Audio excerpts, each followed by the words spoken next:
Master minds commerce చదవాలనుకునే 10th inter విద్యార్థుల తొలి ఎంపిక.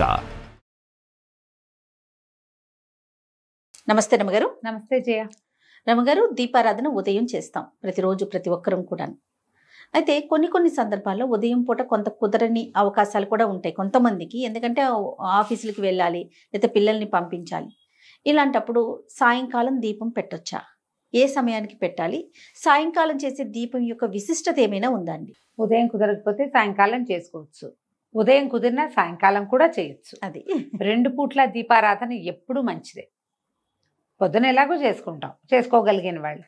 చేయలేని వాళ్ళు సాయంత్రం చేసుకోండి అని చెప్తున్నాం, కానీ ఉదయంతో పాటు సాయంత్రం దీపారాధన చేసే విశేషం కూడా మంచిదే, అది ఉపయోగపడేది. సాయంకాలం అనేసరికల్లా మనకు ఒక సాధారణంగా చెప్తారు, సూర్యాస్తమయం అవి అయినాక పరమేశ్వరుడు తాండవ వేళ అది. ఈ ఉజ్జయిన్లోనూ అక్కడ సాయంకాలం హారతిస్తారు జయ, మామూలుగా ఉండదు. బాగుంటుందో. కాళిదాసు రాసిన మేఘ సందేశంలో సాయంత్రం పూట ఆయన తాండవం చేస్తాడని, ఈ ప్రమదగణాలని తప్పెట్లు కాహళధ్వనులు చేస్తున్నారని రాస్తారు. సాయంత్రం సుప్రసన్నుడుగా ఉంటాడు పరమేశ్వరుడు. ఆయన అర్ధనారీశ్వర స్వరూపంలో నాట్యం చేస్తాడు. ఇప్పుడు మనకేంటి, శివుడు మోక్షకారకుడు, ఐశ్వర్యకారకుడు కూడా. లయకారుడైనటువంటి పరమేశ్వరుని స్వాధీనం చేసుకోవాలి అంటే, ప్రసన్నుని చేసుకోవాలంటే సాయంత్రం ఆరాధన చాలా మంచిది. శివార్చన ఎప్పుడూ సాయంకాలమే చెప్తారు. దీంతో పాటు ప్రదోషకాలార్చన అనేది ఒక ప్రత్యేకమైన విధానం ఉంటుంది. ప్రదోషకాలంలో దీపం అంటారు కదండి. ప్రదోషకాలంలో దీపం. సాధారణంగా ప్రదోషం అంటే ప్రతి సూర్యాస్తమయం, ప్రతిరోజు సూర్యాస్తమయానికి ముందు వెనకల సమయాల్ని ప్రదోషకాలం అనే చెప్తారు ప్రతిరోజు. ఇందులో విశేషమైన కాలాలు ఏమున్నాయి అంటే, పౌర్ణమికి ముందు వచ్చే త్రయోదశి, అమావాస్య ముందు వచ్చే త్రయోదశి, ఈ 2 విశేషం. వీటిని ప్రత్యేకంగా ప్రదోషకాలము అని చెప్తారు. ఆ సమయంలో నందీశ్వరుడికి అభిషేకం చేయటము, ప్రత్యేకంగా శివాభిషేకం చేసుకోవటము చాలా విశేషంగా చెప్తారు. ఈ నందీశ్వర అభిషేకం చేస్తే ఏం జరిగిందో మనకి తెలియని పాపాలు కొన్ని ఉంటాయి చూడు, అవి పోతాయి. ఏదో జరిగింది మన వల్ల, అదేదో మనకి తెలీదు, ఏదో మనని పట్టి పీడిస్తూ ఉంటుంది. దేనివల్ల మనకి సమస్యలు వస్తున్నాయో అర్థం కానిదా సమస్యల నుంచి బయటపడాలంటే ప్రదోషకాలంలో ఈశ్వరాభిషేకం కానీ నందీశ్వరాభిషేకం కానీ విశేషంగా చెప్పబడతాయి. చాలా గొప్పవి అవి, చాలా అద్భుతమైన ప్రయోజనాన్ని ఇస్తాయి. మన జీవితంలో పెనుమార్పుకి కారణం అవుతుంది ఆ అర్చన. అంత విశేషమైంది ప్రదోషకాలం, అంత గొప్పది. ఇప్పుడు నిత్యము ప్రదోషం అంటే సూర్యాస్తమయం వెళ్ళాక 1 గంట, గంటన్నర పాట భేదాలు ఉన్నాయి. కొంతమంది ½ అన్ అవరే అంటారు, కొంతమంది 2.5 గంటలు అంటారు. ఏదైనా సరే సూర్యాస్తమయం అయ్యాక దీపారాధన చేసుకోండి. మరి 8, 9 చేసేయద్దు, 7 గంటల లోపల చేసుకోండి. రాత్రి అయిపోయి సాయం సంధ్య, ఈ సాయం సంధ్యలో సూర్యుడు వెళ్ళాక విశేషం. వెళ్ళాక సూర్యాస్తమయం అయ్యాక అప్పుడు మీరు ఏదైనా చదువుకోవచ్చు, ఏదైనా చెప్పుకోవచ్చు. ఉదయకాలం ఏం చదివారు, ఏం చేశారో కానీ సాయంత్రం ఏదైనా శివ సంబంధమైన స్తోత్రాలు బోల్డన్ ఉన్నాయి కదా మనకి. విశ్వనాథాష్టకం అని, శివాష్టకం అని, శివమానస పూజని ఏదైనా చేసుకోవచ్చు. ఏదో ఒకటి చేసుకుని కాస్త దీపారాధన వెలిగించుకోవటం. కుదిరితే సాయంకాలం ఆలయ దర్శనం చేయటం, కుదరలేదు పెట్టుకోండి ఇంట్లో. అందరికీ అది ఒక డౌట్ ఉంటుంది, సాయంత్రం చేస్తే మంచిదేనా అని. సాయంత్రం చేసినా కూడా మంచిదే. ఎలాంటి మీరు ఇస్తుందని మానకుండా చేయటం మరీ మంచిది. ఎలాంటి ఫలితం ఇస్తుందంటే శివానుగ్రహం లభిస్తుంది జయ. సాయంకాల దీపారాధన వల్ల మనకి లభించేది శివానుగ్రహమే.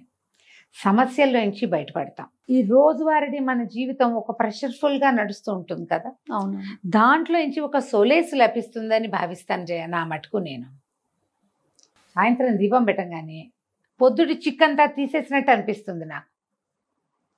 ఏవో మాట్లాడతాం వాళ్ళతో వీళ్ళతో, ఎవరెవరినో కలుస్తాం, ఏమిటో అనుకుంటాం, బోళ్ళని ప్లాన్ చేస్తాం, అవన్నీ అవవు, అన్నీ కుప్పగొలిపోతాయి ప్లాన్లన్నీ.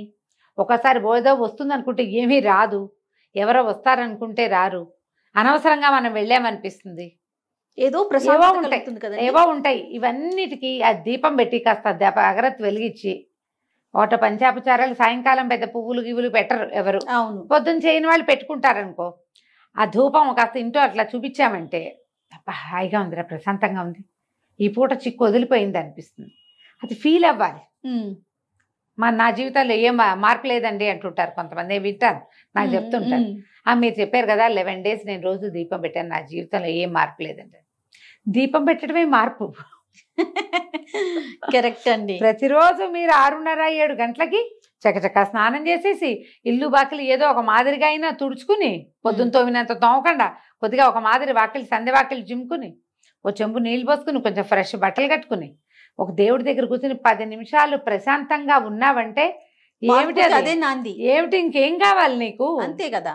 ఆకాశం ఊడి పడాలి, ఎప్పుడో పడుతుంది దానికి సమయం వచ్చినప్పుడు. రోజువారీని పరుగులో నువ్వు ఒక్క 10 నిమిషాలు భగవంతుడికంటూ సమర్పించగలుగుతున్నావంటే అదే పెను మార్పు. అంతకంటే ఏం మార్పు కావాలి? ఏదైనా శివ సంబంధమైనవి చదువుకోండి. నువ్వు కూడా సాయంత్రం దీపమే కదా పెట్టావు. ఈ పొద్దున పూట పరిగెత్తే వాళ్ళందరూ సాయంకాలం ఇంటికి వచ్చాక కాస్త చక్కగా ఫ్రెష్ అయ్యి ఏదో అవసరమైన 2-3 పనులు చేసుకుని ఆ దేవుడి దగ్గర 10 నిమిషాలైనా కూర్చుని దీపం పెట్టుకుని ఒక అగరత్తి వెలిగించి ధూపం దీపం సమర్పించి ఏంటో ప్రశాంతంగా అనిపిస్తుంది రమ్మగారు. ఆ ఫీలింగ్ ఏంటో తెలీదు. అంతే. మీరు చెప్పినట్లుగా అమావాస్య ముందు పౌర్ణమి ముందు స్పెషల్ గడియలు ఉంటాయి అన్నారు కదా, ఆ విషయం నాకు తెలీదు. అదేలే, నేను ఉదయం నాకు కుదరక సాయంత్రం పెట్టుకుంటా భలే ప్రశాంతంగా ఉంటుందండి. ఒక 2 రోజులు కుదరకపోతే ఏదో ఆందోళన, ఏదో మిస్ అయిపోతుంది, ఏదో అట్లా అనిపించేస్తుంది. ఓ పండో ఫలమో పటిక బెల్లమో పంచదారో బెల్లం ముక్కో నివేదన చేయటం, కాస్త దండం పెట్టుకుని ఒక 5 నిమిషాలు స్థిమితంగా ఉంటాం. దానికోసం అన్ని పనులు ఆపుకుంటాం, చాలు చేయండి. సాయంత్రం దీపం చాలా మంచిది. ఈ ప్రదోష కాల అర్చన ఎక్కడైనా శివాలయాల్లో జరిగే చోటకి వెళ్ళచ్చు. నందీశ్వర అభిషేకం 3-4 చోట్ల జరుగుతుంది. అరుణాచలంలో విశేషంగా చేస్తారు. మాసం చివర అమావాస్యకు ముందు వచ్చే త్రయోదశి బాగా విశేషంగా చాలా విశేషంగా చేస్తారు. ప్రదోష కాలార్చన అద్భుతంగా చేస్తారు. ఇటీవల కాలంలో నేను ఒకరితో మాట్లాడాను. దగదర్తి అని ఇది దేవాలయం నెల్లూరు జిల్లాలో ఉంది.